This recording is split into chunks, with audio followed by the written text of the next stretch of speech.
I walked into that courtroom knowing they wanted me broken cameras, flashing whispers, rippling through the gallery of my own son sitting just a few rows away with his lawyer beside him and his wife gripping his arm like a victory was already secured. They had rehearsed this moment, planned it down to the smallest detail. The goal was simple: strip me of my dignity, declare me bankrupt in public, and walk away believing they had finally erased me. I could feel the weight of every stare, the quiet satisfaction on their faces, and the certainty that I had already lost. But here is what they never understood. Humiliation only works when the truth is fragile, and mine was not. I had stayed silent for years while they rewrote the story, painted me as weak, careless, irresponsible, a burden, who deserved what was coming, and I let them because some lessons require patience and some traps only close when the other side believes they are winning. Then the judge leaned forward and asked one question, not loud, not dramatic, just precise, and in that instant, everything shifted. My son froze, his wife's confidence shattered, and their lawyer went pale, as if he had just realized the ground beneath him was gone. That question did not just stop the trial. It peeled back years of lies, exposed a plan they thought no one would ever see, and revealed why I walked into that courtroom calm, while they walked in hungry. If you stay with me, you will see how betrayal turns into panic, how public shame becomes public reckoning, and how the people who tried to bankrupt me learned far too late that I was never the one in danger at all. My name is Thomas Whittaker. I'm 68 years old, a retired civil engineer who spent 40 years designing and inspecting bridges across 3 states. I built structures meant to carry people safely from one side to another, and I took pride in every calculation, every beam, every bolt that held firm under pressure. I never imagined that one day I would walk into a courtroom where my own son was trying to tear down the only bridge that ever truly mattered to me. My dignity, the county courthouse smelled of old wood and fresh anxiety. I pushed through the double doors and stepped into the main hallway, where the morning light fell in pale rectangles across the marble floor. Cameras flashed before I could take 3 steps. A reporter thrust a microphone toward my face, asking something about the case, about my family, about whether I had any comment. I said nothing. I had learned long ago that silence carries more weight than noise, especially when the noise is designed to make you stumble. I knew Vanessa had called them. She wanted witnesses. She wanted the whole town to see the moment her father-in-law was declared incompetent, unfit to manage his own affairs, a burden to be handled, rather than a man to be respected. She had always been thorough. My daughter-in-law, every cruelty she committed came wrapped in careful planning. The courtroom was smaller than I expected, with wooden benches that creaked when people shifted, and a ceiling fan that turned slowly, pushing warm air in lazy circles. I walked down the center aisle, keeping my gaze forward. I could feel eyes on me from both sides. Neighbors and strangers gathered to watch a family destroy itself in public. Some of them probably felt sorry for me. Others were just here for the spectacle. I didn't blame either group. When you reach my age, you understand that people are complicated, and judgment is a luxury I could no longer afford. Daniel sat at the plaintiff's table with Vanessa beside him. My son wore a dark suit I had never seen before, probably purchased for this occasion. He looked older than his 43 years. His shoulders hunched slightly forward, as if the weight of what he was doing had already begun to press down on him. He didn't look at me when I entered. He studied the table in front of him.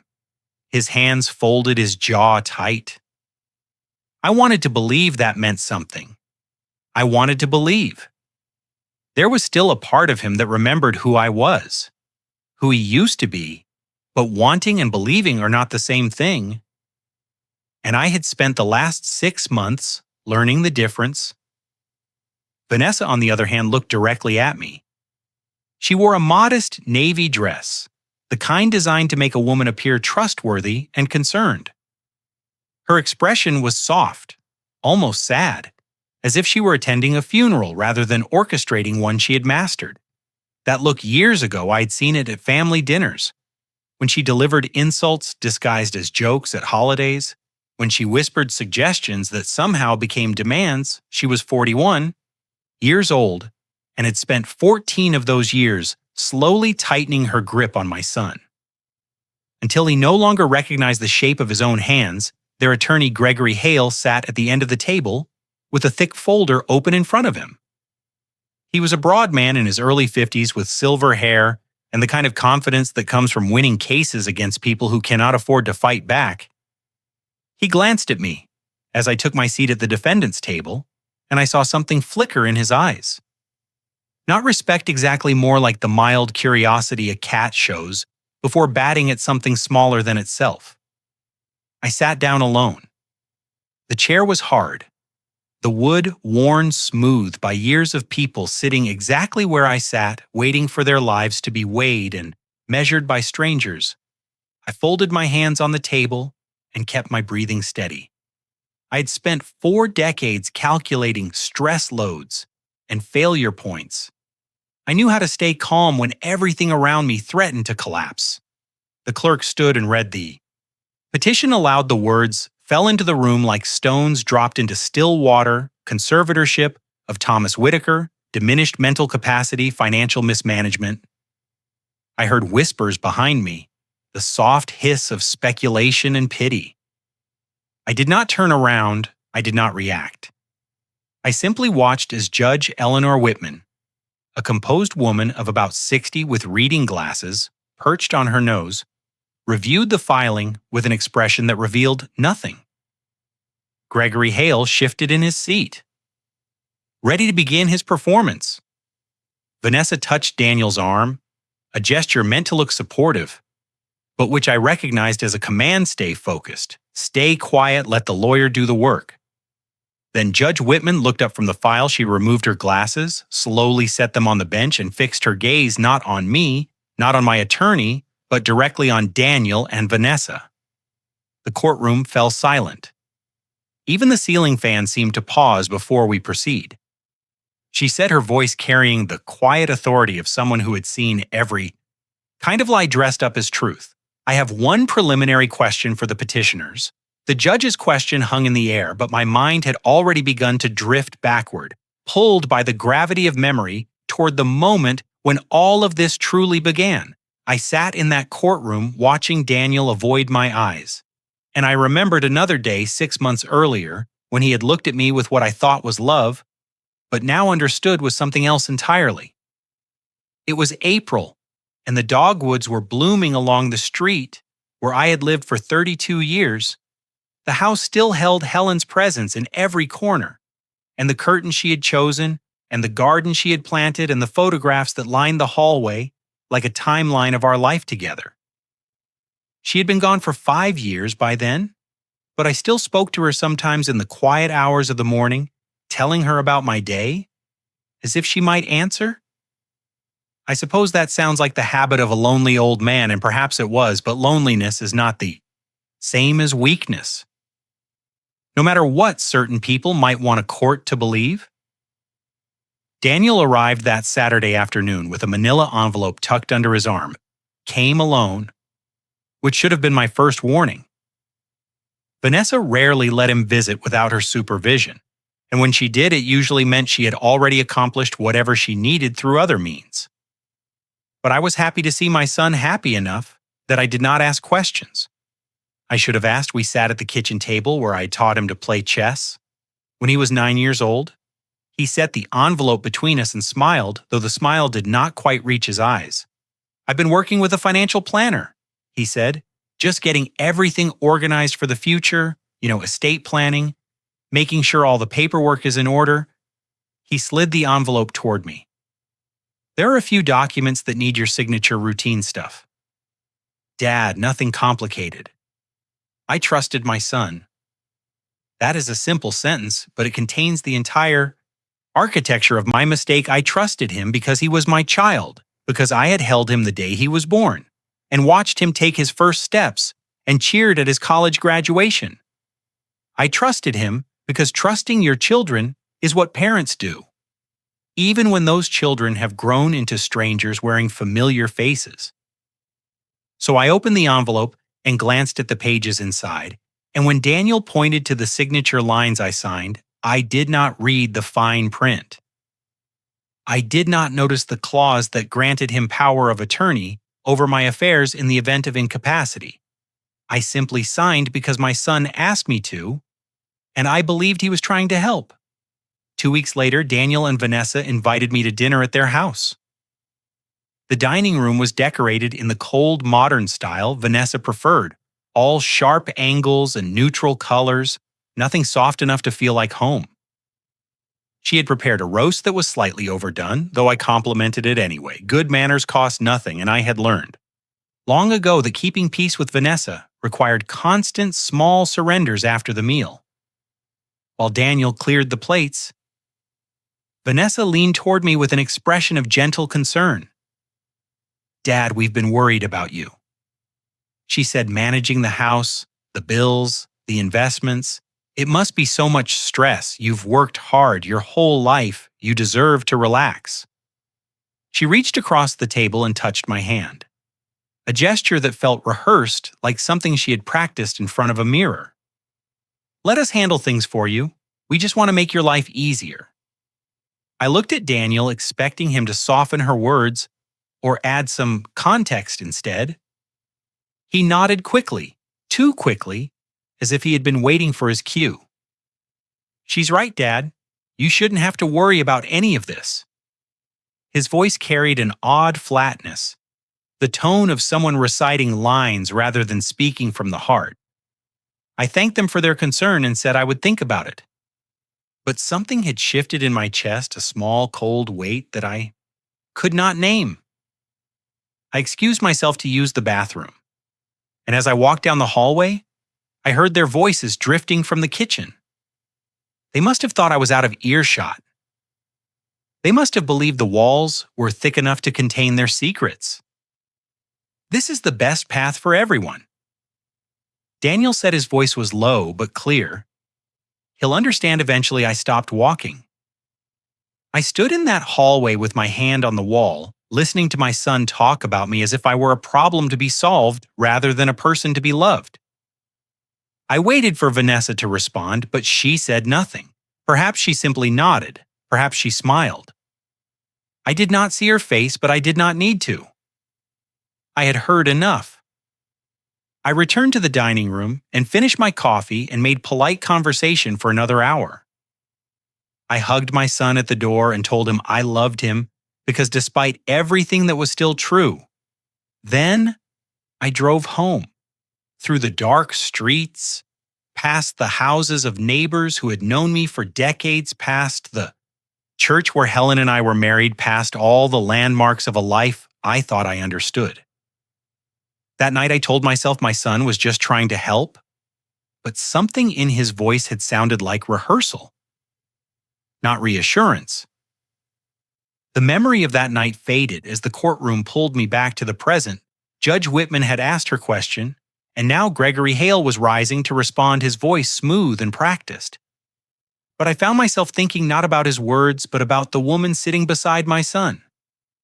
The woman who had orchestrated every step that led me to this wooden chair in this cold room Vanessa had been building toward this moment for years. I simply had not been paying attention. The signs had always been there, scattered across 14 years of family dinners and holiday gatherings like breadcrumbs I refused to follow.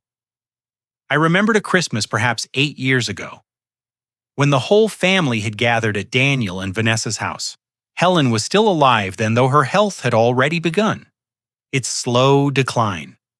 We sat around their dining table surrounded by expensive decorations that sparkled without warmth, eating a meal that looked beautiful but tasted like obligation. I had offered to carve the turkey, a task I'd performed at every family Christmas. Since Daniel was a boy, it was tradition, a small ritual that connected the present to the past. I picked up the carving knife and began to work. And Vanessa laughed from across the table. "Careful, Dad," she said, her voice bright with false cheer. "That knife is sharper than your memory these days." Everyone laughed. Daniel laughed. Even some of Helen's relatives chuckled politely, not wanting to create awkwardness. But beneath the table, Helen found my hand and squeezed it once. A silent acknowledgement that she had heard what I heard.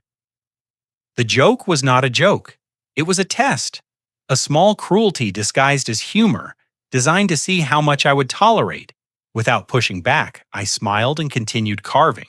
I tolerated it, and Vanessa filed away that information for future use. There were other moments, too many to catalog comments about my driving, my cooking, my ability to remember appointments, each one delivered with a smile, each one carrying a tiny payload of poison. She was patient. My daughter-in-law. She understood that large cruelties attract attention, but small ones accumulate in the shadows until they become impossible to separate from the truth. Helen saw it more clearly than I did. She always had a gift for reading people, for sensing the architecture beneath the surface. I remember one evening, a few months before she entered hospice, when we sat together on the back porch watching the sun go down. She had been quiet for a long time, and then she said almost to herself, "That woman reminds me of someone I read about." I asked her what she meant. She shook her head slowly and said it was nothing. Just a thought I should have pressed her. I should have asked who Vanessa reminded her of, what article or book had planted that seed of recognition in my wife's mind.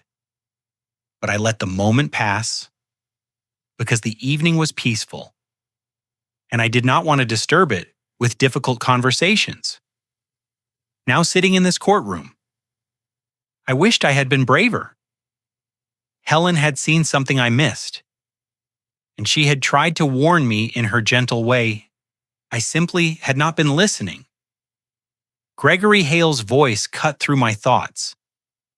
He had finished his preliminary response to the judge and was now presenting what he called evidence of my mental decline. He held up documents like a magician revealing cards, each one designed to make me look confused, irresponsible, unfit. "Your Honor, we have records showing that Mr. Whittaker missed 3 medical appointments in the past 4 months. Hale said he did not mention that Vanessa had called to cancel those appointments herself, claiming to be my caregiver. We have a bounced check from his personal account indicating an inability to manage basic finances. He did not mention that Vanessa had transferred funds out of that account 2 days before the check was due to clear. I had not known about the transfer until Rebecca showed me the records. Then came the testimony read aloud from a written statement. A concerned neighbor named Patricia Owens described seeing me wander in my yard at odd hours, talking to myself, forgetting to bring in my mail for days at a time. I knew Patricia Owens. She had moved in 3 years ago, and within 6 months, she and Vanessa had become close friends. They had lunch together regularly, they exchanged Christmas cards, and now Patricia was providing testimony to help lock me away. I sat very still as Hale presented each piece of fabricated evidence. I watched Vanessa's face, the careful mask of concern she wore like a costume. She believed she had thought of everything. She believed her trap was flawless, every thread carefully woven, every exit sealed. She had built this trap piece by piece. But what she did not know was that someone else had been building something 15 years before I ever saw it coming. Gregory Hale continued his performance, but I was no longer fully present in that courtroom. My body sat at the defendant's table. My hands folded, my expression carefully neutral. But my mind had traveled backward 5 months to a small law office on the 2nd floor of a building I had never entered before, where I first understood that Helen's love had not ended with her death. I had found the business card tucked inside a book on my shelf. A volume of poetry Helen had given me for our 40th anniversary. I didn't know how long it had been there. The card was simple, cream-colored with a name printed in modest letters. Rebecca Hill, attorney at law, specializing in elder law and estate protection. On the back in Helen's handwriting were 4 words, "Call her." When ready for weeks, I carried that card in my wallet without acting on it. I was not sure what ready meant or how I would know when the moment had arrived. Then Daniel asked me to sign those documents, and Vanessa began her campaign of small humiliations. And I heard my son's voice in that hallway saying I would understand eventually that night. I took out the card and dialed the number. Rebecca Hill's office was nothing like the polished spaces where attorneys usually conducted business. The furniture was practical. The walls lined with law books and framed certificates. The desk cluttered with files that suggested she cared more about her work than her appearance. She was 35 years old with dark hair pulled back from a face that reminded me of someone I could not quite place. Her eyes were sharp and calm. The eyes of a woman who had learned to listen before speaking. She stood when I entered and shook my hand with a firm grip. "Mr. Whittaker," she said, "please sit down. My grandmother told me about you. She said if you ever called, I should clear my schedule." I lowered myself into the chair across from her desk. "Your grandmother, Margaret Hill?" Rebecca smiled, and in that smile I finally recognized the resemblance. Margaret had been Helen's closest friend for over 40 years, the woman who stood beside her at our wedding and held her hand during the final days of her illness. I had not seen Margaret since the funeral. Though she had sent cards on holidays and left messages, I never returned. Grief had made me withdraw from everyone who reminded me of what I had lost. Helen and my grandmother were like sisters. Rebecca continued, they planned for a lot of things together, including the possibility that you might one day need protection from people who were supposed to love you. She opened a folder on her desk. "Tell me what's been happening." I told her everything. The documents Daniel asked me to sign, Vanessa's comments and suggestions. The feeling that something was being constructed around me. A cage built so slowly I had not noticed the bars until they were nearly complete. Rebecca listened without interruption, taking occasional notes. Her expression growing more focused with each detail. When I finished, she set down her pen and looked at me directly. "What your daughter-in-law is attempting is called conservatorship abuse. It's more common than people think, especially targeting elderly individuals with assets. The goal is to have you declared mentally incompetent so they can take control of your finances, your property, your decisions." She paused. "But we can prepare. We can build a defense. They won't see coming." I asked her how she knew what Vanessa was planning before I had even described it fully. Rebecca leaned back in her chair and folded her hands. "My grandmother recognized the pattern years ago. She and Helen discussed it, made contingency plans, established certain protections. Helen never wanted to burden you with suspicions that might have been wrong, but she wanted to make sure that if she was right, you would have somewhere to turn." The weight of those words settled over me like a blanket. Helen had seen this coming. She had prepared for it, not out of paranoia, but out of love. The same love that had guided every decision she made throughout our marriage. Even in death, she was still protecting me. Rebecca outlined her strategy with precision. From this moment forward, you do not confront them, you do not argue, you do not defend yourself against their accusations. Let them believe you are exactly what they want you to be. A confused old man who doesn't understand what's happening. She met my eyes. Every move they make from now on is evidence. Every lie, every manipulation, every forged document, we document everything when the time comes. We will have a record so complete that no judge in this country could ignore it for 5 months. I followed her instructions. I played the role Vanessa had written for me. The declining patriarch who needed guidance and supervision. I signed papers when asked. I accepted insults with quiet resignation. I let them believe they were winning, because every victory they claimed was another piece of evidence we collected the confused old man they saw was a performance the real Thomas. Whittaker was taking notes. They thought I had no one. They thought I was alone. They had no idea that Helen's best friend had been watching over me since the day my wife closed her eyes. Helen's protection had reached across 5 years of silence to find me in my darkest hour sitting in that courtroom, watching Rebecca prepare her notes and Gregory Hale shuffle his fabricated evidence. I found myself returning to the night when my wife said goodbye. Some memories fade with time, their edges softening until they become gentle impressions rather than vivid scenes. But Helen's last night remained sharp in my mind, every word preserved like text carved into stone. We had brought her home from the hospital 3 weeks before the end. She had insisted on it with a firmness that surprised the doctors. I want to die in my own bed. She said I want to see my garden through the window.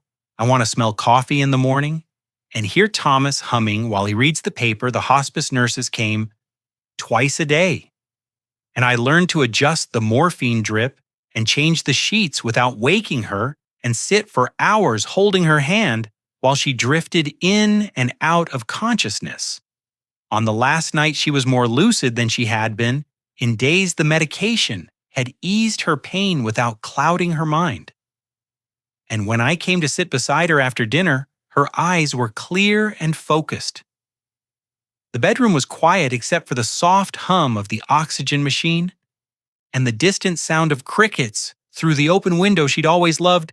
That sound had said it reminded her of summer nights when we were young and the future stretched out before us like an endless road. She reached for my hand, and I took it carefully, afraid of hurting her fragile bones. Her skin was paper thin, marked with bruises from the IV lines, but her grip was surprisingly strong. Thomas, she said, her voice barely above a whisper, but steady. I need to tell you something. I need you to promise me. I leaned closer. Anything when the time comes. Find Margaret. She paused, gathering strength. She has something for you. Something I prepared you'll know when you need it. I did not understand Margaret Hill had been Helen's friend since before I met either of them. A bond forged in college and strengthened over decades of shared joys and sorrows. But Helen spoke as if Margaret held more than memories, as if she were the keeper of secrets I had never been told. What do you mean? I asked, what did you prepare? Helen's eyes searched my face with an intensity that made my chest ache. I know things about Vanessa. She said things I never told you. I didn't want to hurt Daniel. He loves her, or he thinks he does, and I couldn't bear to be the one who destroyed that for him. Her grip tightened on my hand. But if she ever tries to take everything from you, if she ever moves against you after I'm gone, Margaret knows what to do. I made sure of it. The words landed like stones in still water, sending ripples through everything I thought I understood about our life. Together, Helen had been watching, preparing, building defenses I never knew existed. She had seen something in Vanessa that I had dismissed as mere coldness, and she had spent years constructing protections against a threat I refused to acknowledge. I don't understand. I said, what did you see? What do you know? She smiled, then a small, sad smile that held both love and resignation. You'll understand when you need to not. Before she lifted her other hand and touched my cheek. Her fingers cool against my skin. You always want to see the best in people. Thomas, it's one of the things I love most about you, but some people don't have a best to see. Some people only have appetites dressed up in manners. Her voice was fading. The effort of speaking draining her remaining strength. Promise me you'll find Margaret. Promise me you'll trust what she gives you.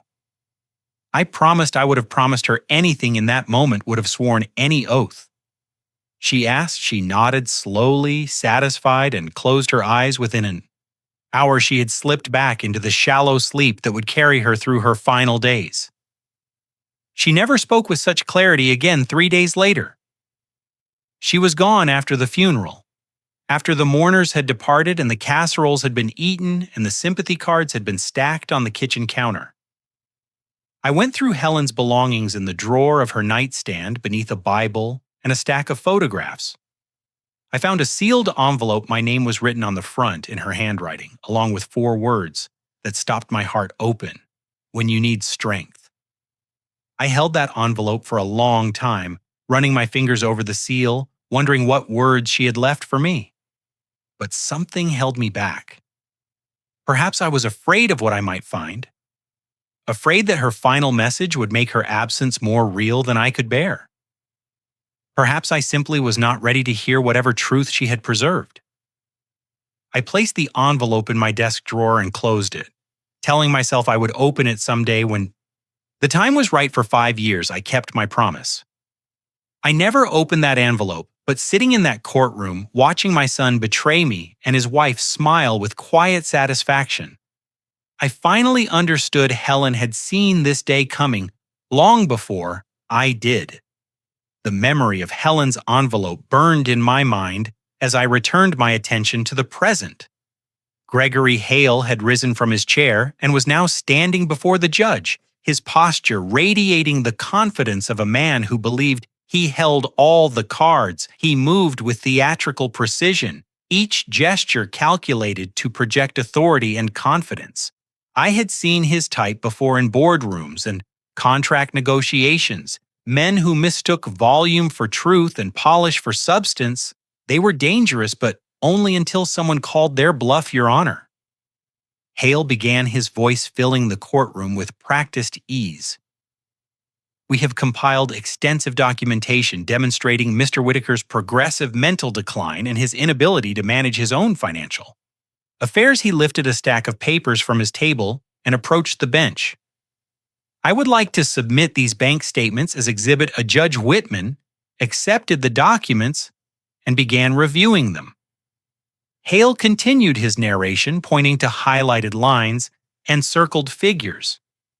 As you can see, there is a pattern of erratic spending over the past 18 months, unexplained withdrawals, duplicate payments to the same vendors, a significant transfer to an account Mr. Whittaker cannot identify. He paused for effect. These are not the actions of a man in full possession of his faculties. I knew those statements intimately. Rebecca and I had reviewed every transaction Hale was now presenting as evidence of my confusion. The unexplained withdrawals were cash I had taken for groceries and household expenses, the same amounts I had withdrawn every month for 40 years. The duplicate payments were a clerical error by my utility company that had been corrected within a week. The significant transfer was a donation I had made to a veterans charity in honor of my late brother. Every item Hale presented as proof of decline was in reality proof of nothing except Vanessa's skill at reframing ordinary life as pathology. Additionally, Hale said, producing another document with a flourish. We have obtained a medical assessment from Dr. William Porter, a respected psychiatrist who evaluated Mr. Whittaker 3 months ago. He handed the paper to the judge. Dr. Porter's findings indicate early-stage cognitive decline consistent with the beginnings of dementia. He recommends supervised management of Mr. Whittaker's affairs to prevent further deterioration. I had never met Dr. William Porter. I had never been evaluated by any psychiatrist.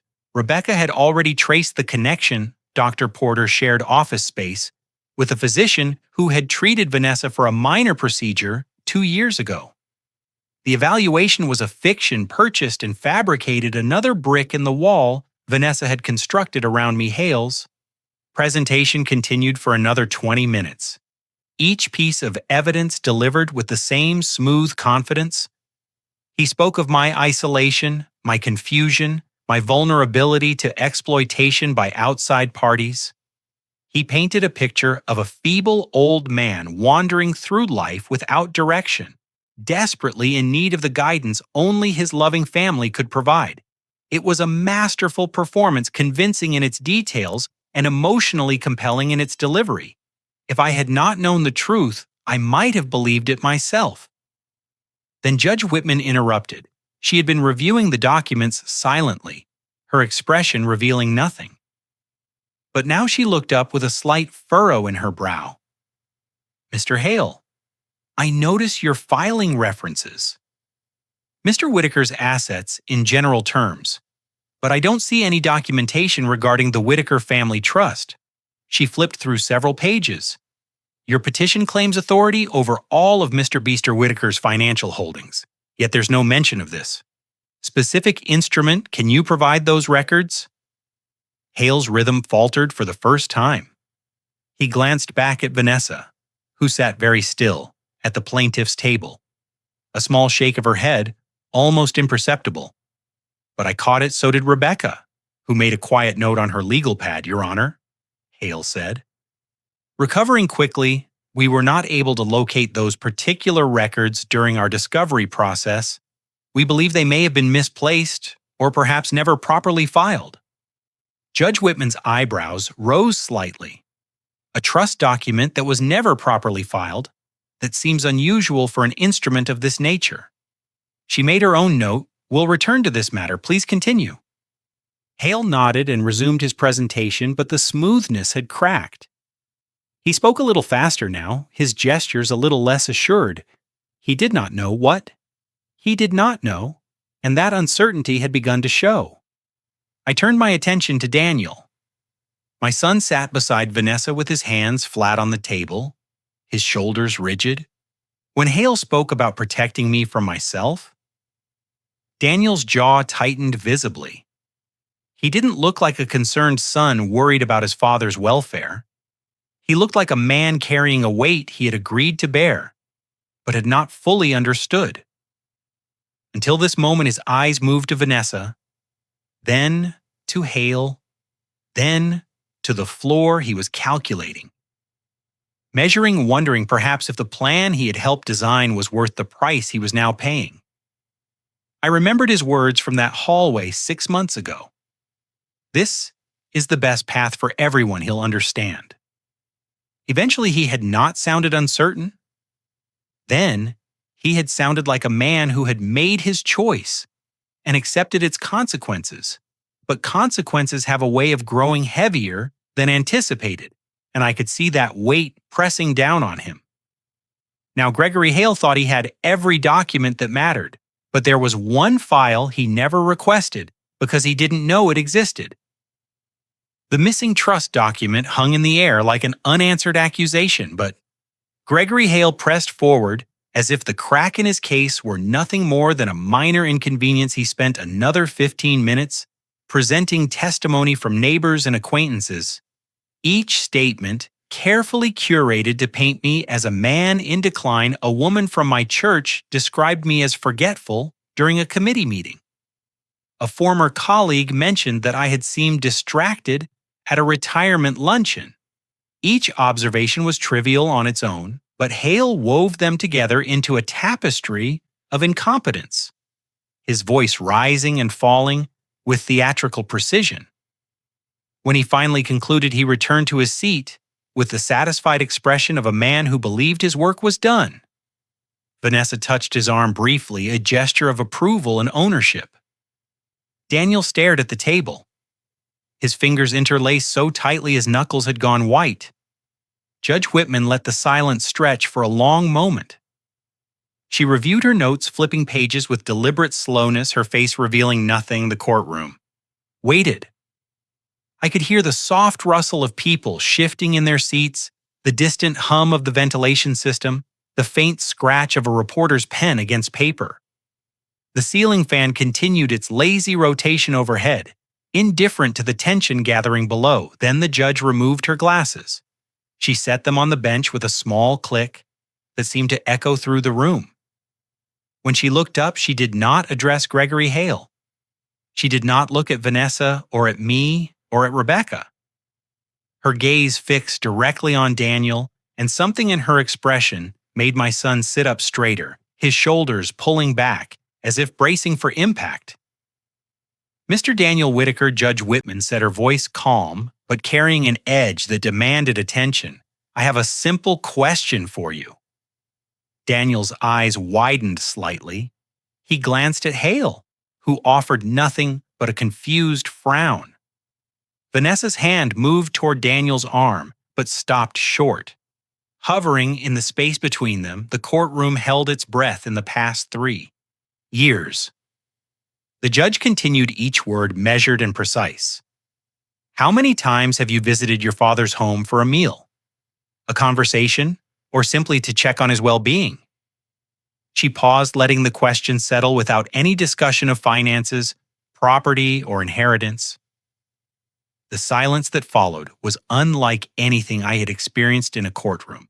It was not the silence of anticipation or the silence of respect. It was the silence of exposure. The moment when a carefully constructed facade begins to crumble and everyone present understands that something fundamental has shifted. Daniel opened his mouth. His lips moved, but no sound emerged. He looked at Vanessa, whose face had gone pale beneath her careful makeup. He looked at Gregory Hale, who was already rising to object, but seemed uncertain on what grounds. He looked at the judge at the gallery, at everywhere except at me. 5 seconds passed. I counted them in heartbeats. 10 seconds, the murmuring in the gallery grew louder, a wave of whispered speculation rolling through the rows of observers. Someone coughed, a chair creaked. Still, Daniel said nothing. Mr. Whittaker, Judge Whitman prompted, "It's a simple question. Surely you can recall visiting your own father." Daniel swallowed hard. His Adam's apple bobbed visibly. And when he finally spoke, his voice emerged as barely more than a whisper. I don't recall specifically, Your Honor." Judge Whitman wrote something on her notepad. The scratch of her pen was the only sound in the room for several seconds. When she looked up again, her expression had not changed, but something in her eyes had hardened, a judgment forming that no legal argument could reverse. "You don't recall?"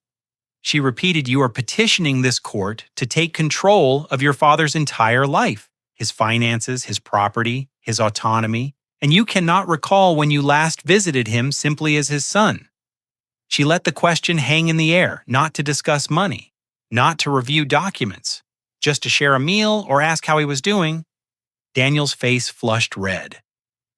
Vanessa's grip finally closed on his arm, her fingers digging into the fabric of his suit jacket.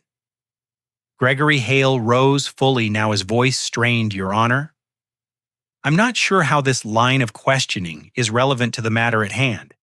"It is relevant, Mr. Hale, because this petition claims that Mr. Daniel Whittaker and his wife are the appropriate parties to manage Mr. Manta Thomas Whittaker's affairs based on their close family relationship and their intimate knowledge of his needs." Judge Whitman's voice remained level, but her words cut like surgical instruments. Yet the petitioner cannot recall a single instance of visiting his father without an agenda attached that speaks directly to the nature of this relationship and the motivations behind this filing. I watched my son as the judge spoke. I watched the color drain from his face and the guilt settle into the lines around his eyes. For 43 years, I had loved this boy. I had taught him to ride a bicycle and helped him with his homework and cheered at his baseball games. I had walked him down the aisle at his wedding and held his hand when his first child was stillborn and told him that grief was not weakness, but proof of love. I had believed, despite everything, that somewhere inside the man he had become, the boy I raised, still existed. But looking at him now, seeing the naked guilt that had nowhere to hide, I understood something I had resisted for months. Daniel had not been manipulated into this courtroom. He had walked in willingly, eyes open, conscience silenced. He had chosen Vanessa's ambition over his father's dignity. And now that choice was written across his face for everyone to see. My son could not answer a simple question about when he last visited me as a father, not as an heir. And in that silence, the courtroom heard what words could never say. The silence left by Daniel's inability to answer stretched into something heavier, a weight that pressed down on everyone in that courtroom. I could see the reporters in the gallery exchanging glances, their pens moving faster across their notebooks. I could see the spectators leaning forward in their seats, sensing that something was about to break.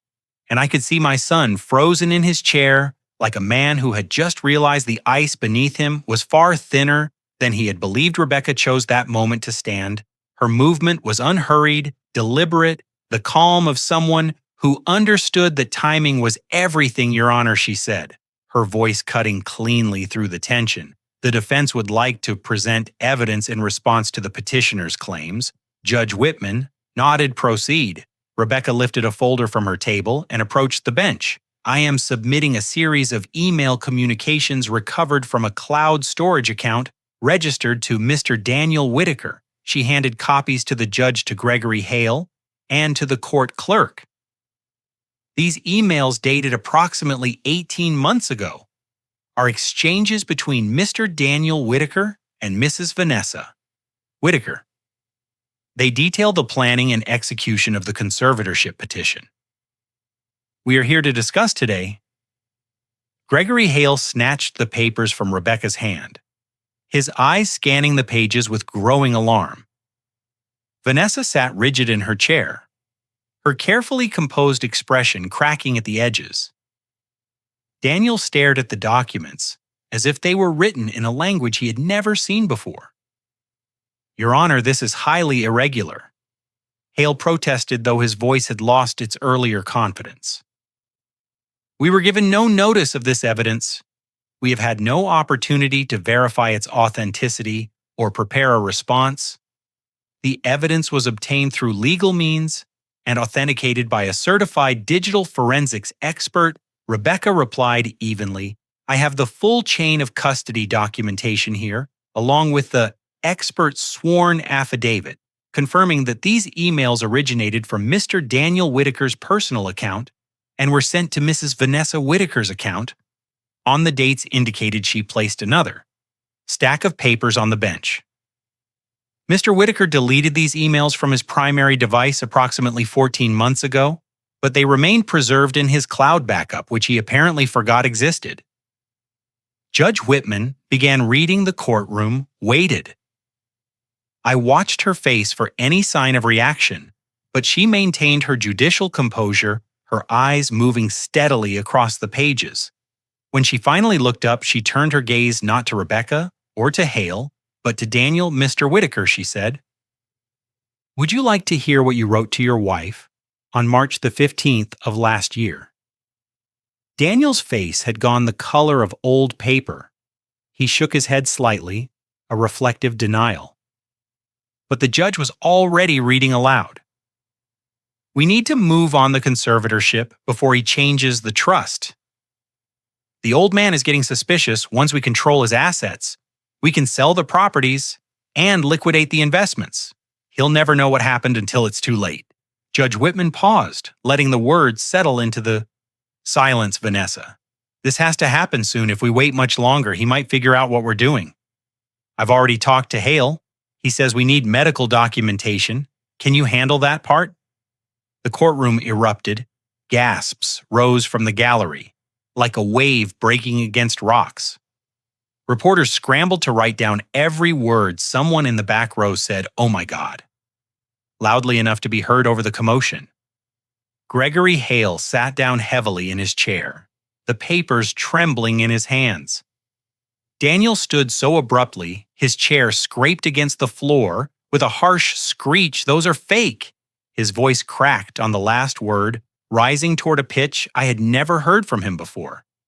Someone fabricated those emails. This is a setup. She's working with him to destroy us.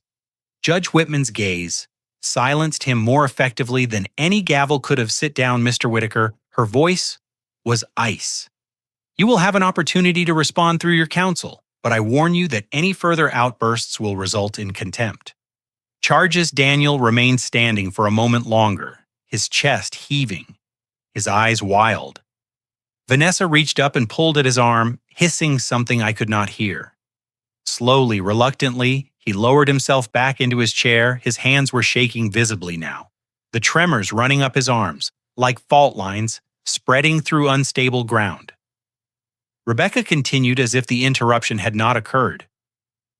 Your Honor, the authentication records confirm that these emails were composed on Mr. Daniel Whittaker's personal laptop using his registered IP address and sent through his verified email account. The metadata is intact and has not been altered. The forensics expert is available to testify if the court requires additional confirmation. Judge Whitman reviewed the authentication documents, her expression hardening with each page. When she finished, she set the papers down and looked at Daniel with something that might have been pity, if it were not so thoroughly mixed with contempt. It appears, Mr. Whittaker, that you did not merely participate in this scheme, you initiated it, you planned it, you directed your wife to obtain fraudulent medical documentation, and you attempted to destroy the evidence of your own involvement. She turned to Gregory Hale, counselor. I suggest you take a moment to consult with your clients about how they wish to proceed, because this petition is standing on very thin ice. I sat motionless at the defendant's table, watching the destruction unfold. I had prepared for this moment with Rebecca, had known what the emails would reveal, had steeled myself for the confirmation of my worst suspicions. But preparation is not the same as experience. Knowing something in your mind is different from feeling it in your bones for years. I had told myself a story. The story said that Daniel was weak, not wicked, that Vanessa had manipulated him, twisted his love for her into a weapon against his own father, that somewhere inside the man who sat across the courtroom, the boy I had raised still existed, buried but not destroyed. I had clung to that story because the alternative was too painful to accept, but the emails told a different story. They told the truth. Daniel had not been manipulated. He had not been coerced or deceived or pressured into betraying me. He had conceived the plan himself, had calculated. The timing had directed his wife like a general directing troops. The son I thought I knew had looked at his father and seen not a man to be loved, but an obstacle to be removed, an asset to be liquidated, a problem to be solved. I felt no triumph watching his mask fall away. I felt no satisfaction hearing his desperate lies collapse under the weight of evidence. What I felt was cold clarity, the kind that comes when you finally stop hoping for something that was never going to happen. The boy I taught to ride a bicycle was gone. The child I read bedtime stories to had vanished somewhere along the way. In his place sat a stranger who had planned to erase my autonomy for money. I always believed Vanessa had corrupted my son. But the emails proved the truth I could not face.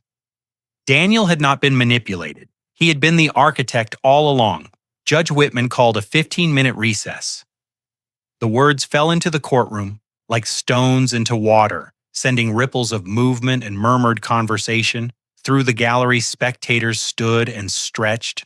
Reporters hurried toward the doors, phones already pressed to their ears. The bailiff opened a side entrance to allow air into the stuffy room. I remained seated, watching Daniel and Vanessa gather their things, with the jerky movements of people whose world had just shifted beneath their feet. Rebecca touched my arm. Stay here. I need to file some paperwork with the clerk. She gathered her documents and moved toward the front of the room, leaving me alone at the defendant's table. I waited until the crowd had thinned before rising.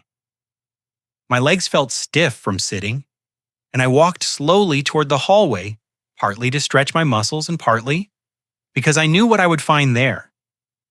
Some instincts sharpen with age.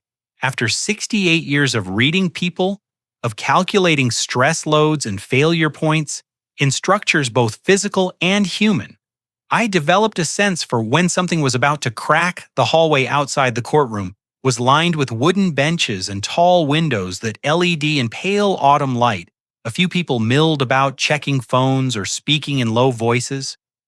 I spotted Daniel and Vanessa near the far end standing close together in what appeared to be an intimate conversation. But as I drew nearer, staying close to the wall and moving quietly, I heard the intimacy was of a different kind entirely. "You said you deleted everything?" Vanessa's voice was a hiss, sharp and venomous. Her composure had shattered completely, her face twisted with fury. "You promised me those emails were gone. You looked me in the eye and swore there was no trail." Daniel's response came fast and hot. "I did delete them. How was I supposed to know about some cloud? Backup, you think I'm a computer expert?" He stepped closer to her, his voice dropping but his anger rising. "And don't you dare put this all on me. This was your idea too. You're the one who said we needed to move fast.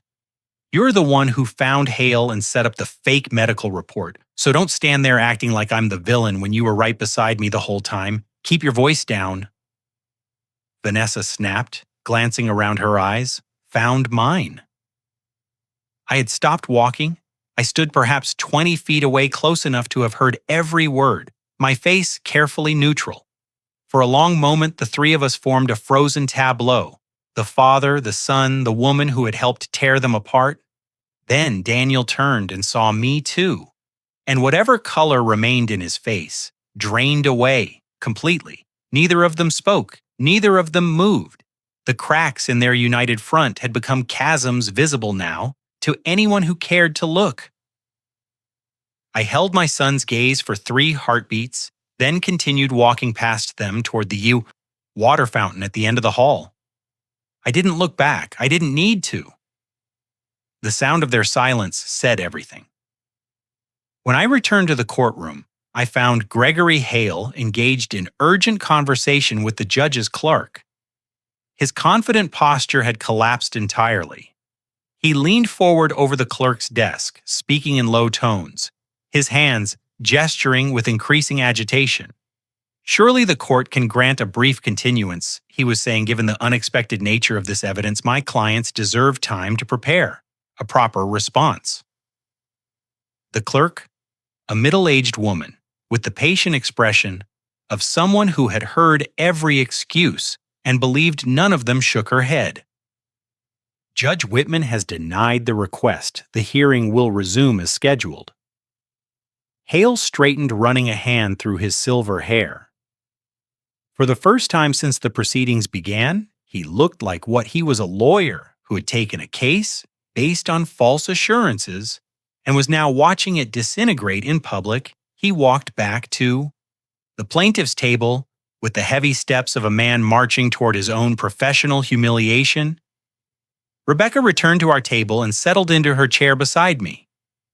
She had witnessed the exchange with Hale, and a small smile played at the corners of her mouth.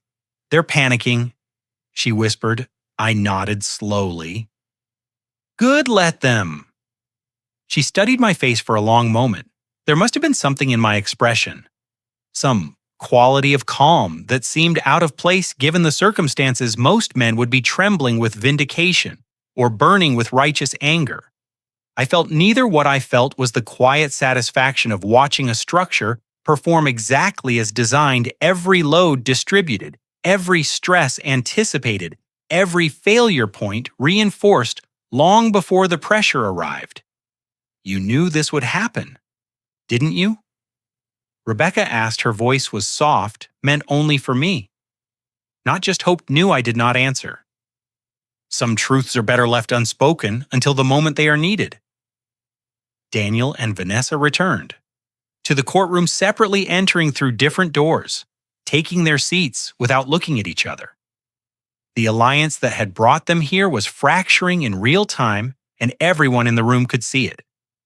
Gregory Hale shuffled his papers with none of his earlier confidence, his eyes darting between his clients as if calculating whether either of them was worth saving. Judge Whitman entered through her private door, and the bailiff called for everyone to rise. We stood, then sat again as she settled into her chair and reviewed her notes. The ceiling fan continued its lazy rotation. The afternoon light had shifted, casting longer shadows across the wooden floor. I folded my hands on the table and waited. The judge opened her mouth to speak. But before she could form the first word, the bailiff stepped forward. He had received a note from someone near the back of the courtroom, and his voice carried clearly through the silence. "Your Honor, there is an additional witness who has arrived and requests permission to testify. Her name is Margaret Hill." The name echoed through the courtroom like a bell struck in silence. Margaret Hill, I had not seen her enter, had not known she would appear today. Rebecca had mentioned only that Margaret might testify if circumstances required, but I had not expected those circumstances to arrive so soon, or so dramatically. Judge Whitman looked toward the back of the room. "Is Mrs. Hill present?" A woman rose from the last row of the gallery.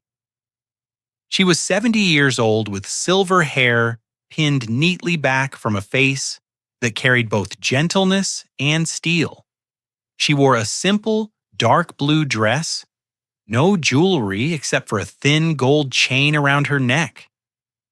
When she walked toward the front of the courtroom, she moved with the quiet authority of someone who had spent a lifetime navigating spaces designed to intimidate. I had known Margaret for over 40 years, but watching her now, I understood for the first time why Helen had trusted her with everything. Gregory Hale was on his feet. Before Margaret reached the witness stand, "Your Honor, I must object. This witness was not included on any list provided to us. We've had no opportunity to prepare for her testimony or challenge her qualifications." Rebecca stood as well. "Your Honor, Mrs. Hill is appearing as a rebuttal witness in response to the petitioner's claims regarding Mr. Whittaker's isolation and alleged incompetence. Her testimony is directly relevant to matters raised by opposing counsel during this hearing." Judge Whitman considered for a moment, then nodded. "I'll allow it. Mrs. Hill, please take the stand." Margaret settled into the witness chair with the composure of someone who had occupied similar seats many times before the bailiff administered the oath, and she affirmed it in a clear, steady voice. Rebecca approached with a folder in her hands. "Mrs. Hill, could you please state your professional background for the court?" "Certainly." Margaret's voice carried easily through the room. "I practiced law for 40 years, specializing in elder law estate planning in cases involving financial exploitation of vulnerable adults. I retired 8 years ago, though I continue to consult on select cases." She paused. "I have testified as an expert witness in over 200 proceedings involving conservatorship disputes and elder abuse." The gallery stirred. Gregory Hale sank slightly in his chair. Whatever objection he had been preparing died on his lips. "And how do you know the defendant, Thomas Whittaker?" Rebecca asked. "Thomas is my oldest friend's husband." Margaret's eyes found mine across the room, and something soft passed between us. "Helen Whittaker and I met in college. We remained close for over 50 years until her death." 5 years ago, did Helen ever discuss her concerns about her family's future with you?" Margaret nodded slowly. "She did. Helen came to me 15 years ago, before her son Daniel had even married Vanessa." She looked toward the plaintiff's table, where Vanessa sat frozen. Helen had concerns. She had noticed certain patterns in the woman. Daniel was dating behaviors that reminded her of cases I had described to her over the years. She asked me to help her establish legal protections for Thomas. Protections against what Rebecca prompted, against the possibility of family betrayal. Margaret's voice remained steady, but I could hear the weight beneath it. Helen loved her son. She didn't want to believe he would ever harm his father, but she also understood that love can be manipulated, that good people can be led astray by those who see vulnerability as opportunity.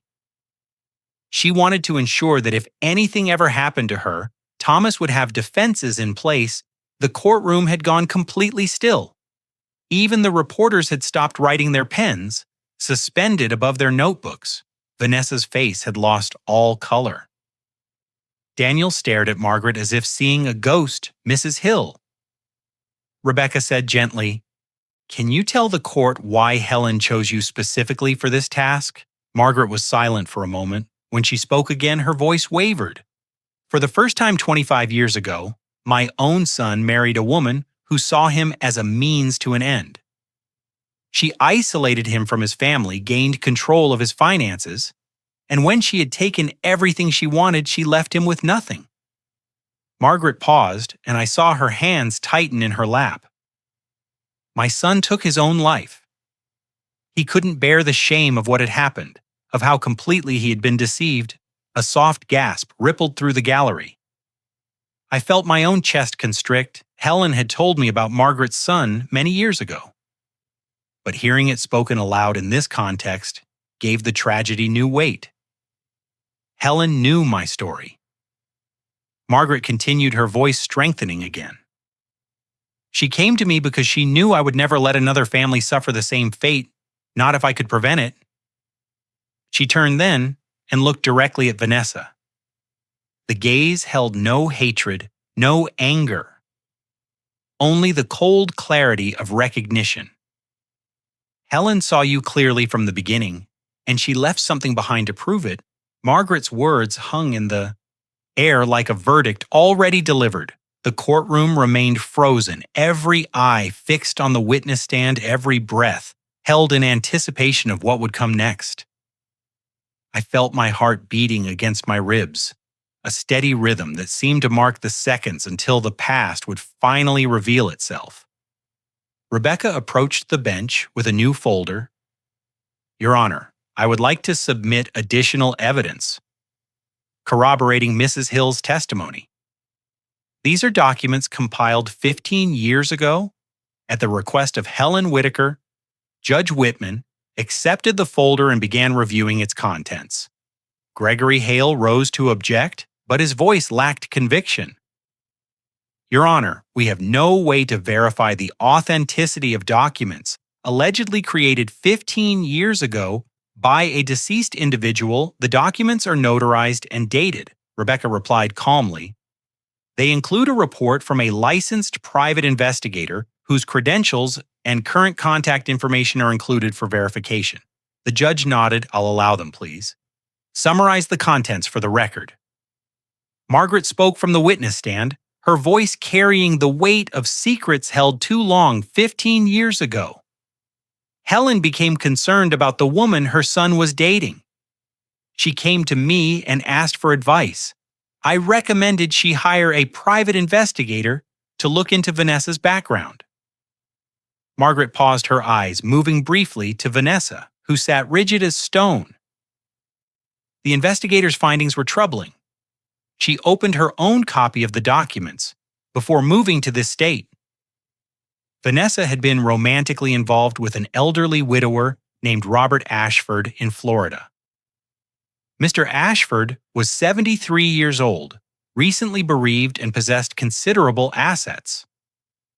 Vanessa became close to him over a period of 14 months. Margaret turned the page. Mr. Ashford died unexpectedly. His death was ruled natural causes. Though his family raised questions that were never fully investigated, his estate, valued at approximately $2 million, went to a charitable trust that Vanessa had helped him establish 6 months before his death. She was listed as the trust's primary administrator. The gallery erupted in whispers. Judge Whitman called for order. Vanessa's attorney was on his feet, objecting, but his words were lost in the commotion. Daniel stared at his wife with an expression I had never seen on his face before, something between horror and recognition, as if pieces of a puzzle he had refused to examine were finally clicking into place.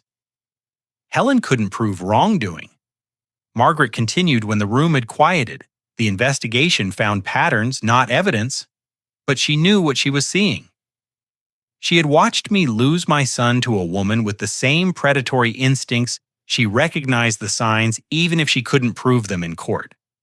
Rebecca stepped forward. Your Honor, with the court's permission, I would like to play a video recording made by Helen Whittaker approximately 3 months before her death. Judge Whitman considered for a moment, then nodded. Proceed. A screen was wheeled into the courtroom, positioned so that everyone could see. Rebecca connected a laptop and pressed play. The screen flickered, and then Helen appeared. My breath caught in my throat. She looked exactly as I remembered her from those final months, thin and pale, but still beautiful, still possessed of the quiet strength that had defined her entire life. She sat in our living room in the chair by the window, where she had always loved to read. The afternoon light fell across her face, softening the lines of illness. She looked directly into the camera, directly at me, and when she spoke, her voice was clear and steady. Thomas, if you're seeing this, then what I feared has happened. The courtroom fell absolutely silent. I could not move. I could not breathe. I could only watch as my wife spoke to me from beyond the grave. I investigated Vanessa before she married Daniel. I found a pattern. I recognized a way of targeting vulnerable people, of gaining trust before taking everything I couldn't prove wrongdoing, but I could prepare you everything Margaret has. The trust documents, the legal protections, I built them for you. I built them because I knew I wouldn't always be there to protect you myself. Her image flickered slightly, a momentary distortion that made her seem even more like a ghost. Then she continued, and her voice grew softer, more intimate, as if we were alone in that room together. I'm sorry, I never told you I didn't want to hurt Daniel. He loved her, or thought he did, and I couldn't bear to be the one who shattered that illusion. I kept hoping I was wrong, hoping she would prove to be better than my fears.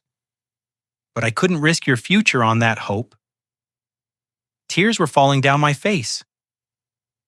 Now I didn't try to stop them. I didn't care who saw my wife was speaking to me, reaching across 5 years of silence to hold my hand. One last time, I love you, Thomas. I have loved you since the day we met, and I will love you long after I'm gone.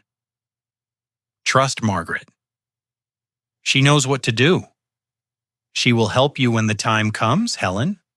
Paused, and something shifted in her expression. The softness gave way to steel, the same steel I'd seen in her eyes whenever she faced something that threatened our family. And Thomas, remember this. You are not weak. You are not confused. You are not incompetent. You are the strongest man I have ever known. And no one, not Vanessa, not Daniel, not anyone has the right to take your dignity from you. Fight for yourself. Fight for everything we built together. I will be with you every step of the way. The screen went dark. The courtroom remained silent for a long moment, the weight of Helen's words pressing down on everyone present. I sat with tears streaming down my face, my hands trembling on the table, overwhelmed by the realization that my wife's love had truly extended beyond death. Helen's voice faded, but her final words hung in the air. I protected you the only way I knew how, by never letting you face this alone. The screen remained dark, but Helen's presence lingered in the courtroom like perfume after its wearer has left the room. I wiped my eyes with the back of my hand, not caring about appearances, not caring about the dozens of strangers who had just witnessed my grief laid bare. My wife had loved me enough to prepare for a future she would never see. The least I could do was honor that love by telling the truth. Rebecca touched my arm gently. Thomas, would you like to testify? I nodded and rose from my chair. My legs felt unsteady, but my mind was clear. I'd carried this secret for 6 months, had played a role so convincingly that even my own son believed it. Now it was time to remove the mask. Judge Whitman watched me approach the witness stand with an expression that had shifted over the course of the hearing from neutrality to something approaching respect. The bailiff administered the oath, and I affirmed it, then settled into the chair that Margaret had occupied minutes before. From this vantage point, I could see the entire courtroom, the reporters with their notebooks, the spectators. Leaning forward in anticipation, Gregory Hale slumped in defeat at his table, and Daniel, my son, sat with his head bowed, his shoulders curved inward, a man whose world had collapsed around him. Mr. Whittaker, Rebecca began, "Could you please tell the court in your own words what happened 6 months ago?" I took a breath and let it out slowly. 6 months ago, I received an email from my son. It was sent to me by mistake. Daniel had intended to forward a message to Vanessa, but he typed my address instead of hers. I paused, letting the words settle in the email. He outlined the conservatorship plan in detail. He discussed how to obtain fraudulent medical documentation, how to present normal behavior as evidence of decline, how to time the petition for maximum effect. He wrote that they needed to move quickly before I changed my trust documents. The gallery stirred, Daniel's head came up his eyes. Meeting mine for the first time since the hearing began, I saw desperation there and something that fear might have been the beginning of shame when I read that email. I continued, I understood everything. I understood that my son had been planning to take away my autonomy, my dignity, my right to make decisions about my own life. I understood that the woman he married had found in him not just a partner, but a willing accomplice. I kept my voice steady, though each word cost me something I could not name. And I understood that I had a choice to make. Judge Whitman leaned forward slightly. What choice was? That Mr. Whittaker, I could have confronted them immediately. I could have called Daniel and demanded an explanation, could have cut them out of my life, and changed my legal documents to protect myself. I shook my head slowly, but I realized that if I reacted, they would simply hide their tracks. They would find another way. They would wait until I let my guard down and try again. The only way to truly protect myself was to let them believe their plan was working. I looked at Daniel as I spoke the next words. So I did nothing. I let them think I was confused, weak, afraid. When Daniel brought me documents to sign, I signed them without reading. Just as he expected when Vanessa made comments about my memory, I pretended not to notice every meeting, every manipulation, every insult. I recorded conversations in accordance with state law. I kept copies of every paper they put in front of me. My voice hardened. I gave you every chance to stop Daniel. Every chance to look at what you were doing and pull back. You never did. Daniel's face crumpled, his mouth opened, but no words came out. Vanessa sat beside him like a statue, her earlier composure replaced by the blank expression of someone who has realized too late that they have underestimated their opponent. I didn't do this for revenge, I said, and I meant it. The anger I had felt 6 months ago had long since burned away, leaving only clarity behind. I did it because my wife asked me to trust her. Helen prepared these protections because she loved me and because she saw a threat I refused to acknowledge. Honoring her memory meant using the tools she gave me, meant trusting Margaret and Rebecca, meant having the patience to let the truth reveal itself. I paused, feeling the weight of what I was about to say. And I did it because I needed to know, truly know who my son had become. I kept hoping I was wrong. I kept hoping Daniel would wake up one morning and realize what he was doing. Would come to me and confess. Would choose his father over his greed. My voice broke slightly on the last word. He never did. And now I know the courtroom was silent. Even the reporters had stopped writing their pens, suspended above their notebooks. Judge Whitman sat motionless, her expression unreadable. Gregory Hale stared at the table in front of him as if wishing he could disappear into the wood. Then Daniel's voice broke across the silence. "Dad, I'm sorry," the words came out ragged, torn from somewhere deep inside him. He half rose from his chair, his hand extended toward me as if reaching across the years of betrayal and broken trust. "I'm so sorry. I didn't mean for it to go this far. I never wanted to hurt you." I looked at my son. I looked at the face I had loved since the moment he was born. The eyes that had once gazed at me with trust and admiration. The mouth that had called me daddy before it learned to call me an obstacle. I felt something shift in my chest, a door closing that I knew would never open again. I raised my hand, and Daniel fell silent. "The time for sorry was 6 months ago," I said quietly. "Now it's time for the truth. The truth." The words seemed to echo through the courtroom, bouncing off the wood-paneled walls and settling into the silence like dust after a collapse. I stepped down from the witness stand and returned to my seat beside Rebecca, feeling the weight of every eye in the room. Following my movements, Daniel remained frozen at the plaintiff's table, his hands still extended toward empty air, his face a mask of devastation, but it was Vanessa who drew my attention. Now Vanessa, whose carefully constructed world was crumbling around her with every passing second, she had been sitting rigidly throughout my testimony, her posture so controlled it seemed almost mechanical. But as I took my seat, I saw something shift behind her eyes. The composure she had maintained through Helen's video, through Margaret's testimony, through the revelation of the emails finally reached its breaking point.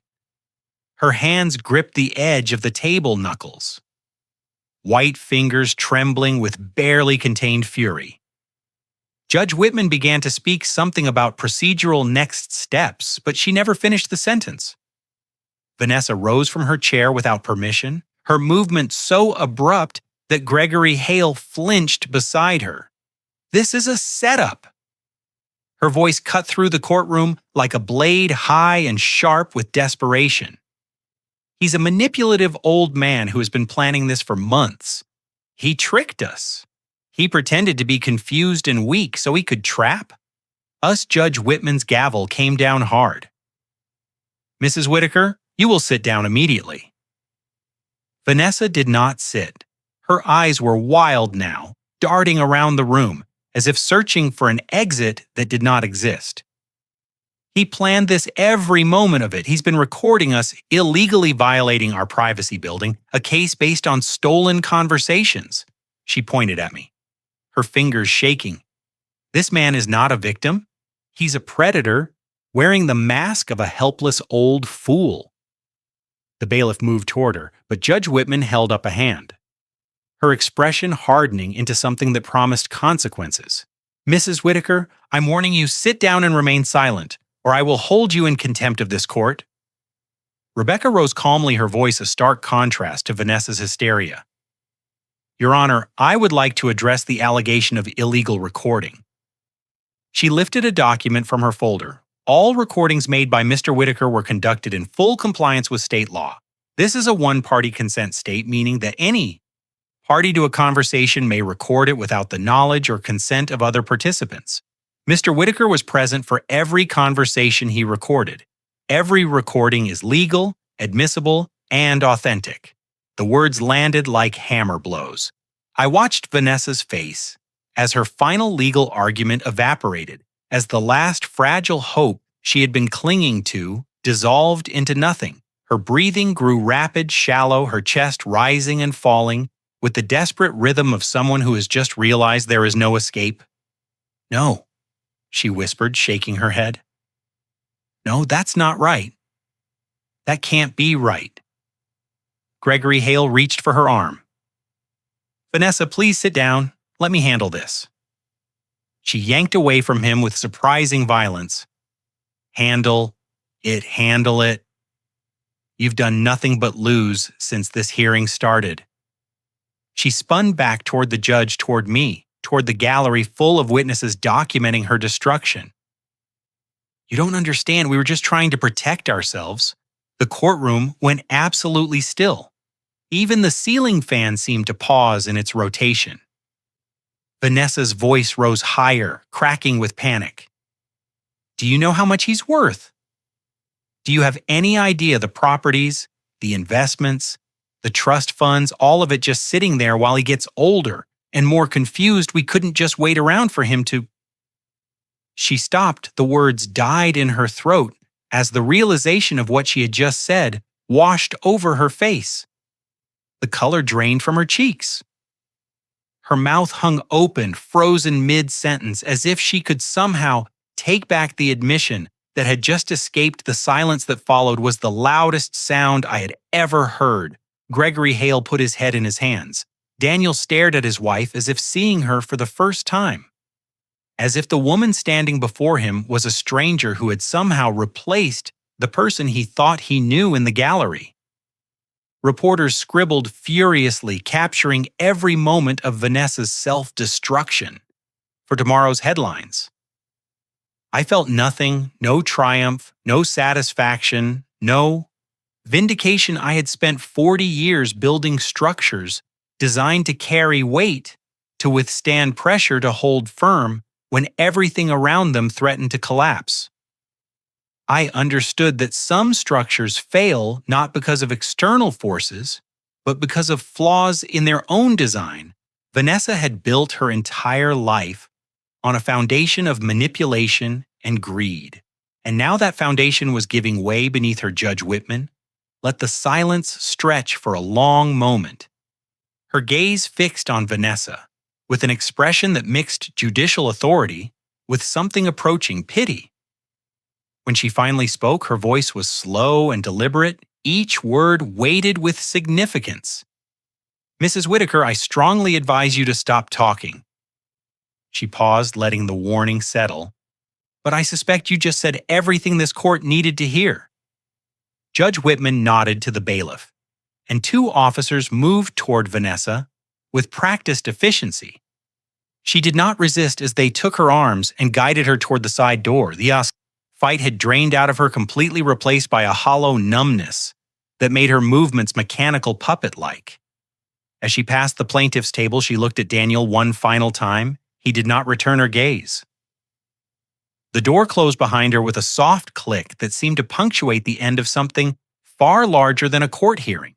The courtroom settled into an uneasy quiet. Spectators shifted in their seats.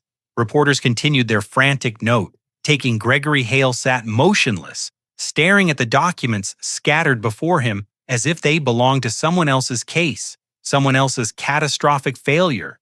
And Daniel remained at the plaintiff's table alone, now his wife removed and his attorney defeated, with nothing left to shield him from the wreckage of his own choices. I watched my son from across the room. He was 43 years old, but in that moment, he looked like a child who had wandered too far from home and could not find his way back. His face was pale, drained of all color, his hands trembling visibly against the wooden table. He had not moved since Vanessa's outburst, had not spoken, had barely seemed to breathe. The emails, the videos, my testimonies, everything had been laid bare before the court and before him. And now he sat in the ruins of a plan that had seemed so certain just hours ago. Judge Whitman cleared her throat, given the extraordinary circumstances of this hearing. "I'm calling a brief recess to allow all parties to compose themselves. We will reconvene in 15 minutes to discuss next steps." She rose, and the bailiff called for everyone to stand. The judge disappeared through her private door, and the courtroom exhaled. I didn't move immediately. I sat at the defendant's table watching Daniel, waiting for something I could not name. Rebecca touched my arm and whispered that she would give me a moment, then gathered her papers and stepped away. The gallery began to empty as people filed out for coffee or fresh air or simply distance from the emotional intensity of what they had witnessed. Within minutes, the room was nearly empty. Only Daniel and I remained, separated by 20 feet of polished floor and 43 years of history. Slowly, I rose and walked toward the plaintiff's table. My footsteps echoed in the emptiness. Daniel heard me coming but did not look up. He kept his eyes fixed on the table and his hands on anything that was not his father's face. I stopped a few feet away and waited. Finally, he spoke. His voice was barely a whisper, cracked and broken. "Dad, I never meant..." He swallowed hard, struggling to find words that would not come. "I just wanted what you weren't willing to wait for," I said quietly. The words came out steady, though each one cost me something I would never recover. "You wanted what you weren't willing to earn. That's not something you can apologize away, Daniel." He flinched as if I had struck him. His eyes finally rose to meet mine, and I saw tears gathering there, spilling over onto cheeks that had gone gray with shame I know I can't fix. But you have to understand, Vanessa said. Don't. My voice sharpened, cutting him off. Don't blame her. Not now. I saw the emails, I heard your words. You weren't following her lead. You were walking beside her step for step, choice for choice. I let that truth settle between us. Vanessa may have encouraged you, may have validated your worst impulses, but the decision to betray your father was yours alone. Daniel's face crumpled. The tears came freely now, streaming down his cheeks, his breath hitching with barely suppressed sobs. He looked like the boy I had comforted through nightmares, the teenager I had counseled through heartbreak, the young man I had watched walk across a stage to receive his diploma. He looked like my son. And yet he was also the man who had planned to erase my autonomy for money, who had sat across from me at family dinners while calculating how to steal my future. I raised you to be honest, I said, and my voice wavered despite my efforts to control it. I taught you that integrity mattered more than wealth, that family was sacred, that trust once broken could never be fully repaired. Your mother believed in you until her last breath. She worried about Vanessa. But she never stopped believing that you would do the right thing if it came to that. I paused, feeling the weight of what I was about to say. And you repaid that belief by planning to take everything while she was still warm in her grave.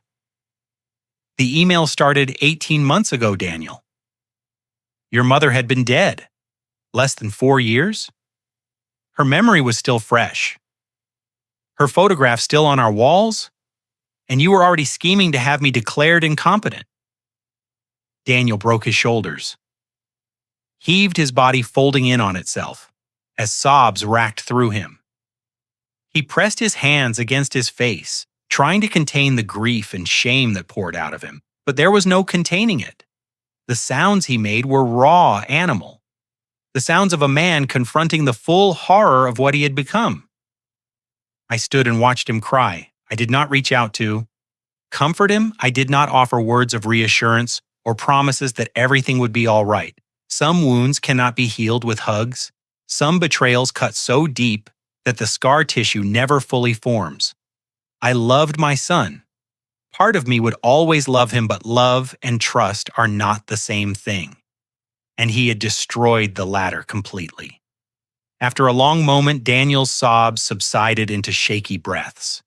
He lowered his hands and looked at me with red-rimmed eyes, his face swollen and blotched with tears when he spoke. His voice was barely audible. Will you ever forgive me? I looked at my son for a long moment. I thought of Helen, of the life we had built together, of the boy Daniel had been, and the man he had become. I thought of the envelope still sitting in my desk drawer, the one Helen had left for me, the one I had finally opened after her video played in this courtroom. I thought of all the moments we could never get back, and all the trust that could never be rebuilt. I don't know, I said finally, but today is not that day. The recess ended, and the courtroom filled again with spectators and reporters, eager to witness the conclusion of what had become the most dramatic hearing this county had seen in years. Daniel returned to the plaintiff's table, his eyes still red, his movements slow and heavy. Vanessa was brought back by the bailiff and seated beside him, though she kept her gaze fixed forward, refusing to acknowledge the man she had married. Gregory Hale shuffled his papers without purpose. A captain going through the motions on a sinking ship. Judge Whitman entered, and we rose. Then sat again. As she settled into her chair, she took a long moment to review her notes, her expression unreadable. The ceiling fan turned overhead. The afternoon light had shifted, casting the room in the amber glow of approaching evening. I folded my hands on the table and waited for the words that would determine what remained of my family. This court has heard extensive testimony and reviewed substantial evidence over the course of this hearing. Judge Whitman began, her voice carrying the weight of finality. The petition before me requests conservatorship over Thomas Whittaker on grounds of diminished mental capacity and financial mismanagement. Having considered all evidence presented, I find these claims to be not only unsubstantiated but deliberately fabricated. She paused her gaze, moving to the plaintiff's table. The petitioners presented falsified medical documentation, manipulated financial records, and coordinated testimony designed to create the appearance of incompetence where none exists. Email evidence authenticated by forensic experts demonstrates that this petition was planned over 18 months ago with the explicit intent of gaining control over Mr. Whittaker's assets. The courtroom was silent. Vanessa sat rigid. Daniel stared at the table. Therefore, I'm denying the petition for conservatorship in its entirety. Judge Whitman's gavel came down once, a clean, sharp sound. Furthermore, I'm referring this matter to the District Attorney's Office for Investigation of Attempted Elder Financial Abuse, Fraud, and Conspiracy. Both petitioners should be aware that criminal charges may result from this referral. The gallery erupted in murmurs. Reporters scribbled furiously. I heard someone behind me whisper justice with quiet satisfaction. But I felt no satisfaction, only the hollow relief of a man who has survived a storm and now surveys the damage left behind.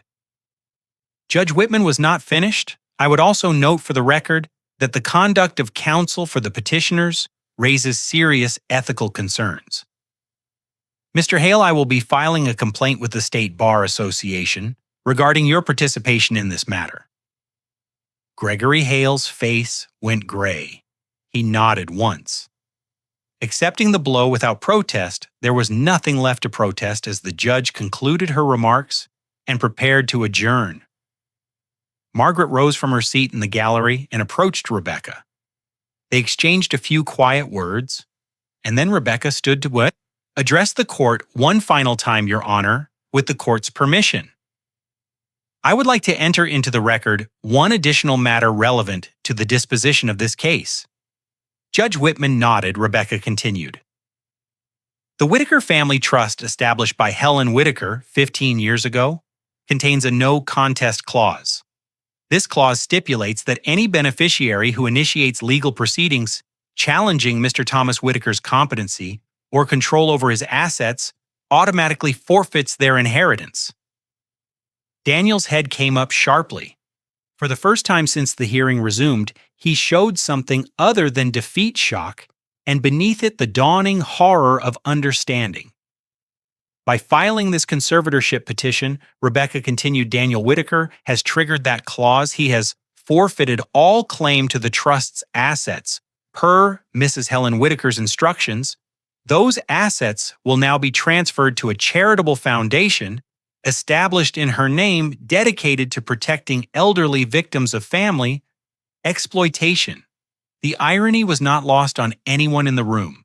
Helen had built a fortress around me, and the very act of attacking that fortress had destroyed any claim Daniel might have had to what lay inside. My wife had seen this moment coming 15 years ago, had planned for it with the same meticulous care she brought to everything she loved, even in death. She had protected me, even in death. She had ensured that betrayal would carry consequences. Judge Whitman adjourned the hearing. The courtroom began to empty. I rose slowly, feeling the ache in my bones that comes from hours of sitting in hard wooden chairs, from carrying tension in muscles that had forgotten how to relax. Rebecca gathered her documents and offered me a small, weary smile. Margaret came to stand beside me, her hand resting briefly on my arm. Helen would be proud, she said quietly.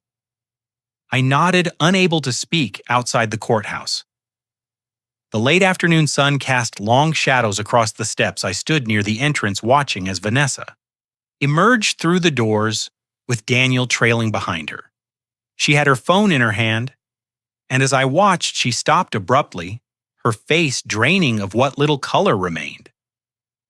I learned later what those messages contained. Her employer had terminated her position effective immediately, citing conduct unbecoming and potential legal liability. The documentation of her scheme had been forwarded to her company's HR department that morning by Margaret, who believed employers had a right to know when their employees engaged in elder abuse. Her own parents, horrified by the publicity and the revelations about Robert Ashford, had released a statement to local media disowning their daughter and expressing sympathy for the Whittaker family, and a reporter from a national outlet was already approaching her on the courthouse steps, asking questions about an elderly widower in Florida who had died under unclear circumstances. Vanessa's world had collapsed completely. Everything she had built, every relationship she had cultivated, every carefully constructed facade had crumbled in a single afternoon. She stood on those courthouse steps with her phone in her hand and her life in ruins. And when she finally found her voice, it emerged as a scream directed at the only target within reach. "This is your fault." She spun toward Daniel, her face contorted with rage. "Everything is destroyed because of you. You couldn't even delete your emails properly?" Daniel did not respond. He stood on the steps below her, his hands hanging at his sides, his eyes fixed on nothing. The man who had planned to take everything from his father now had nothing left himself, no inheritance, no wife who loved him, no father who trusted him, no future that did not include the possibility of criminal prosecution. Vanessa screamed at him again, words I could not make out over the noise of the gathering crowd. But Daniel just stared at his hands and said nothing. There was nothing left to say. I turned away from the scene on the courthouse steps and walked down the sidewalk alone behind me. Vanessa's voice continued to rise in fury, but the words grew fainter with each step I took. Reporters rushed past me toward the commotion cameras, raised hungry for footage of the final act of destruction. None of them noticed the old man in the gray coat moving quietly in the opposite direction. I preferred it that way. Rebecca caught up with me at the corner. She was slightly out of breath, her briefcase clutched against her chest. "Thomas, let me drive you home." "It's been a long day." I shook my head, "Thank you. But I need to walk." "I need to think." She studied my face for a moment, then nodded with the understanding of someone who recognized grief that required solitude. "Call me if you need anything, anytime. I promised I would." And then I walked. The autumn air was cool against my face, carrying the scent of fallen leaves and distant wood smoke. The streets of the town where I had lived for 3 decades passed by in a blur of familiar storefronts and remembered. Conversations I walked past the hardware store where I had bought supplies for countless home repairs, past the cafe where Helen and I had eaten breakfast every Sunday morning, past the church where we had renewed our vows on our 40th anniversary. Each landmark held a memory, a fragment of the life we had built together, the life that had nearly been stolen from me. By the time I reached my house, the sun had begun its descent toward the horizon. I let myself in through the front door and stood for a moment in the hallway, listening to the silence. Helen's photographs still lined the walls. Her favorite reading chair still sat by the window. The lilies I watered each morning still bloomed in their pot on the kitchen windowsill. She was everywhere in this house, woven into every corner and surface, a presence that death had diminished but could never erase. I went to my study and opened the desk drawer where I'd kept her envelope for 5 years. The paper was slightly yellowed, now the edges soft from occasional handling. I had held it many times since her death, had run my fingers over her handwriting, had wondered what words she had left for me, but I had never opened it. Some part of me had known that doing so would mean accepting a truth I was not ready to face. Now I was ready. I slid my finger under the seal and withdrew a single page, folded twice her handwriting, filled the paper, the familiar loops and curves that I would recognize anywhere in any lifetime. "My dearest Thomas," she had written. "If you're reading this, then you've learned the truth about Vanessa. I'm sorry I kept it from you. I wanted to protect Daniel. I wanted to believe he would be strong enough to resist her, I was wrong about him, but I was never wrong about you. You're the most honest man I've ever known. Whatever happens, know this. I never stopped protecting you, even when I could no longer hold your hand. All my love, forever. Helen? I read the letter 3 times, letting each word settle into my heart. Then I folded it carefully and placed it in my breast pocket, close to the place where she had always lived. The cemetery was quiet in the fading light. I parked near the old oak tree that Helen had loved and walked the familiar path to her headstone. The marble gleamed softly in the amber glow of sunset, her name carved in letters that would outlast us all. I knelt and placed the flowers I had brought, white lilies, like the ones she had grown in our garden. And then I sat beside her on the grass. You were right about everything I said quietly. You always were. The sky deepened from gold to rose to purple. As I sat there, birds settled into the trees for the night, somewhere in the distance. A church bell rang the hour. I didn't cry. I didn't need to. The grief I had carried for 5 years had transformed into something else. Something that felt less like loss and more like gratitude. Helen had loved me enough to prepare for a future she would never see. She had trusted me enough to believe I would find my way through, and she had been right as she always was about everything that mattered. I stayed until the stars began to appear, scattered across the darkening sky like promises kept. Then I rose, touched her headstone one final time, and walked back to my car. The house would be quiet when I returned. The bed would be empty. But I was not alone. I had never been alone. Helen's love had followed me through every moment of this ordeal, guiding me, protecting me, reminding me of who I was.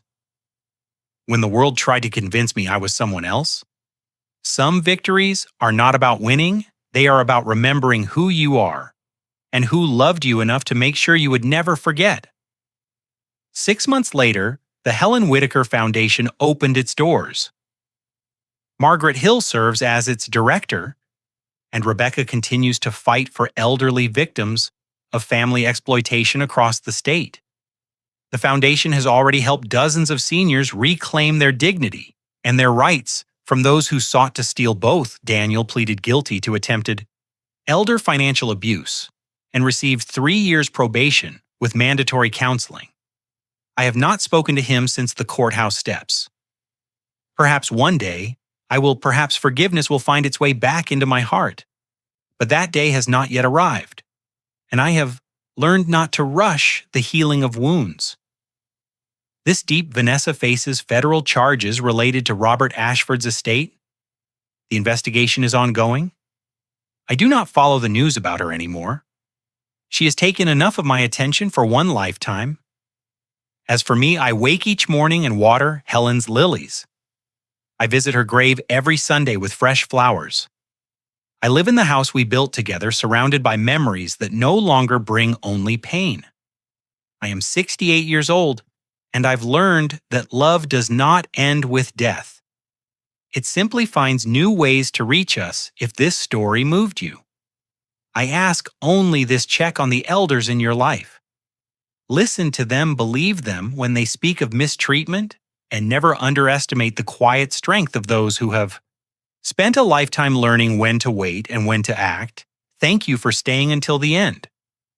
If you found meaning in Thomas's journey, please share this story with someone who needs to hear it. Leave a comment below, telling me about a time when love protected you in ways you never expected. Subscribe so you never miss another story, and remember, the strongest bridges are built not from steel but from trust.